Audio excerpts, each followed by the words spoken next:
Hi అందరికీ నమస్తే. Welcome to Key News. Laddu వివాదంపై సుప్రీంకోర్టులో విచారణ కొనసాగుతుంది. అయితే సుప్రీంకోర్టు చేసినటువంటి వ్యాఖ్యలపై ఆంధ్రప్రదేశ్ డిప్యూటీ సీఎం పవన్ కళ్యాణ్ స్పందించారు. అసలు ఆయన మాట్లాడిన మాటలు ఏంటి, సుప్రీంకోర్టు ఏం చెప్పింది ఒకసారి చూద్దాం రండి. సుప్రీంకోర్టు వ్యాఖ్యలపై స్పందించిన డిప్యూటీ సీఎం పవన్ కళ్యాణ్.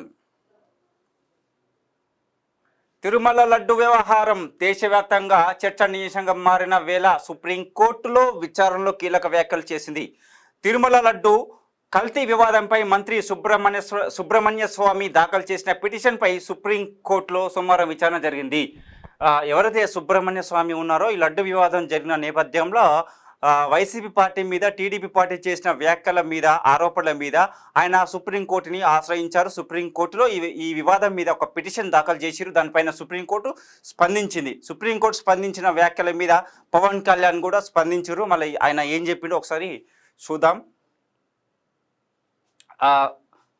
సుబ్రహ్మణ్య స్వామి దాఖలు చేసిన పిటిషన్పై సుప్రీంకోర్టులో సోమవారం విచారణ జరిగింది. రాష్ట్ర ప్రభుత్వం తరపున సిద్ధార్థ్ లూత్రా వాదనలు వినిపించారు. ఈ క్రమంలోనే సుప్రీంకోర్టు రాష్ట్ర ప్రభుత్వానికి పలు ప్రశ్నలు వేసింది.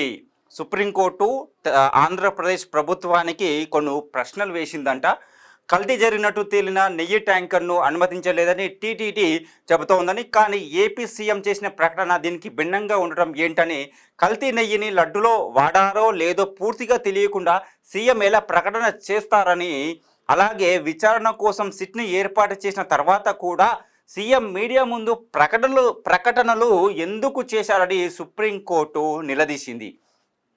కాగా కోర్టు వ్యాఖ్యలపై మంగళవారం డిప్యూటీ సీఎం పవన్ కళ్యాణ్ స్పందించారు. సీఎం చంద్రబాబు తన వద్ద ఉన్న సమాచారాన్ని మాత్రమే తెలిపారని, గత 5 ఏళ్లలో అనేక తప్పిదాలు జరిగాయని, ప్రభుత్వం కొన్ని కోణాల్లో విచారణ జరుపుతోందని పవన్ కళ్యాణ్ అన్నారు. అలాగే తాను చేస్తున్న ప్రాయశ్చిత్త దీక్ష కేవలం లడ్డు కోసం కాదని చెప్పుకొచ్చారు. లడ్డు వివాదం కేవలం ట్రిగ్గర్ మాత్రమే అని, రాష్ట్రంలో కొన్నేళ్లుగా 219 ఆలయాలను ధ్వంసం చేశారని, రామతీర్థంలో రాముడి తల నరికారని గుర్తు చేశారు. తాను చేస్తున్నది కేవలం ప్రాయశ్చిత్త దీక్ష మాత్రమే కాదని, శాశ్వత పరిష్కారం కోరుతూ చేపట్టిన దీక్ష అని, సనాతన పరిరక్షణ బోర్డు ఉండాలని కోరుకుంటున్నామని చెప్పుకొచ్చారు పవన్ కళ్యాణ్. అలాగే తిరుమల లడ్డు వ్యవహారం సుప్రీంకోర్టులో విచారణలో ఉంది. తిరుమల లడ్డు వ్యవహారం సుప్రీంకోర్టులో విచారణలో ఉంది. కోర్టు పరిధిలో ఉన్న వ్యవహారంపై ఎక్కువ మాట్లాడను అని డిప్యూటీ సీఎం పవన్ కళ్యాణ్ చెప్పుకొచ్చారు. ఓకే, పవన్ కళ్యాణ్ చెబుతున్న విషయం ఏమిటంటే, సుప్రీంకోర్టులో నడుస్తున్న వ్యవహారం మీద నేను ఎక్కువగా స్పందించను. చంద్రబాబు నాయుడు కేవలం తన వద్ద ఉన్నటువంటి సమాచారం మేరకే ఆయన చెప్పడం జరిగింది అని చెప్పేసి పవన్ కళ్యాణ్ గారు చెప్పడం జరుగుతుంది. పవన్ కళ్యాణ్ గారు మీరు చెప్పేది కరెక్టే, కానీ ఒక సీఎంగా ఉండి ఈ విధంగా లడ్డూలో కల్తీ జరిగిందని చెప్పేసి మొత్తం ఒక ప్రెస్ ముందుకు వచ్చి ప్రచారం చేసే విధంగా చెప్పడం అనేది ఎంతో కోట్ల మంది భక్తుల మనోభావాలు అనేది దెబ్బతింటుంది. దీన్ని కూడా మీరు గమనించాలి. ఎందుకంటే పూర్తి ఆధారాలు లేకుండా లడ్డుకి భక్తులకి సంబంధం ఉన్నటువంటి వ్యవహారాన్ని, సున్నితమైన వ్యవహారాన్ని ఈ విధంగా మనము పూర్తి ఆధారాలు లేకుండా బయటికి చెప్పడం అనేది కరెక్ట్ కాదు అనేది మా యొక్క అభిప్రాయము. మీరు చెప్పేది కూడా కరెక్టే. సనాతన ధర్మం కోసం మేము పోరాటం చేస్తున్నాము, సనాతన ధర్మాన్ని కాపాడుకోవాలని చెప్పేసి మీరు చెప్తున్నారు. 100% రైట్. సనాతన ధర్మాన్ని మనం కాపాడుకోవాలి. దానిపైన ఎలాంటి విమర్శలు చేసినా, కుట్రలు చేసినా వాటన్నిటి భగ్నం చేయాల్సిన అవసరము ప్రతి ఒక్క హిందువుది.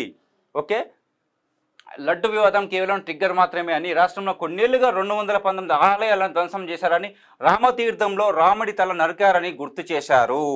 ఎస్, రాష్ట్రంలో కొన్నేళ్లుగా 219 ఆలయాలను ధ్వంసం చేశారని చెప్పేసి గతంలో వచ్చిన వార్తలను చూస్తే మనకి అర్థమవుతుంది.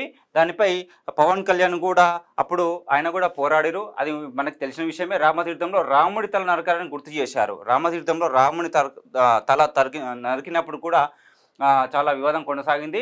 దానిపై అప్పుడు కూడా పవన్ కళ్యాణ్ స్పందించారు, కొట్లాడారు. ఓకే, ఇదంతా ఓకే, కానీ లడ్డు వ్యవహారంలో మాత్రము వీళ్ళు పొరపాటు పడి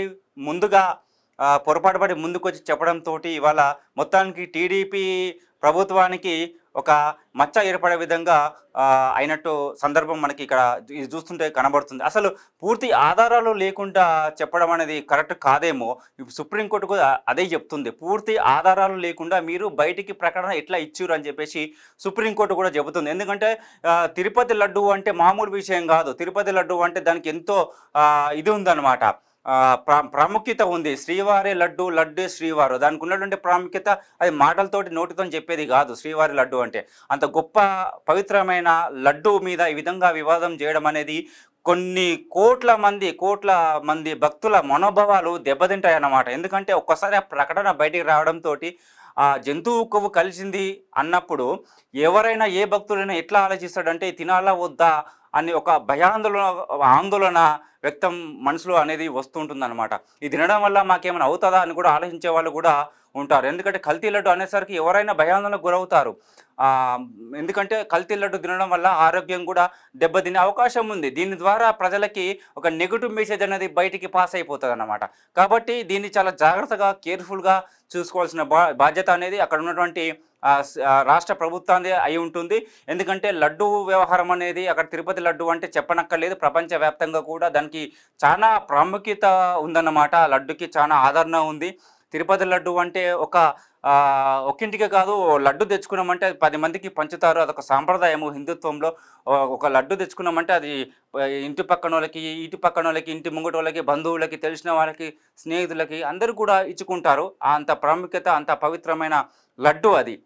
ఆ లడ్డు గురించి మనం ప్రకటన చేసే ముందు పూర్తి ఆధారాలతోటి కనుక చేసుంటే కనుక అప్పుడు టీడీపీ ప్రభుత్వానికి ఇటువంటి దుస్థితి అనేది వచ్చేది కాదు. మొత్తానికైతే ఒకవేళ కనుక లడ్డు నిజంగానే వాళ్ళు కల్తీ చేసిరు, వాళ్ళు జంతువు కొవ్వు కలిసింది అంటే మాత్రం ఖచ్చితంగా వారిపైన యాక్షన్ తీసుకోవాల్సిందే. మరి ఇప్పుడు సుప్రీంకోర్టులో పిటిషన్ దాఖలు చేసిరు కదా, వాళ్ళ వాస్తవాలు ఏంటనేది కూడా సుప్రీంకోర్టు బయటికి తీసుకొస్తుంది. కాబట్టి మనం కూడా సుప్రీంకోర్టులో కేసు నడుస్తున్న సందర్భంగా దీనిపై ఎక్కువ మాట్లాడకూడదు. కాబట్టి దీని పట్ల ఏదైతే మొత్తానికైతే లడ్డూలో ఎటువంటి కల్తీ లేదు అనేది మనకి స్పష్టంగా అర్థమవుతుంది. ఇది కోట్లాది మంది భక్తులకు కూడా సంతోషమే. మళ్ళీ ఇప్పుడు సుప్రీంకోర్టులో కేసు నడుస్తుంది కనుక అక్కడ సుప్రీంకోర్టు ఎటువంటి విషయాన్ని బయటికి తీసుకొస్తుందో, ఎటువంటి వాస్తవం బయటకు వస్తుందో అనేది కూడా అందరూ ఎదురు చూస్తున్నారు. ఓకే, నెక్స్ట్ మరొక టాపిక్తో మళ్ళీ కలుద్దాం. నమస్తే.